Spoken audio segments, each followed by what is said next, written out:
On this week's episode of the Jesse T Show, back in Adam, the great Shiv Jariwala. I traveled all around the world, mainly alone. Sure. So there's a lot of personal, I know I've definitely had cultural shocks when I went to Asia. I mean, just the business entrepreneurial world itself is very different worldwide. I know here in the US we praise upon it. It's very normalized. We hear it like left to right in the news, on CNBC and such.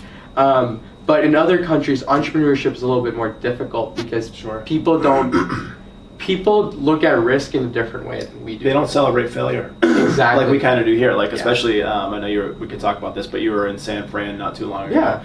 And the startup community there is almost second to none. And it's on fire. And it's one of those things where they want to fail faster. Mm-hmm. Start a company, something's not working, change it, Mm-hmm. be your own mechanic, fix it. If not, fail, and then get to the next thing quicker. Whereas other countries, and we were talking about this before we started, Mm-hmm. it's almost looked down on if you fail. Yes. So that's some of the same things that you're talking about, yeah. I know in students' perspective, and this is something we are kind of changing with junior enterprise.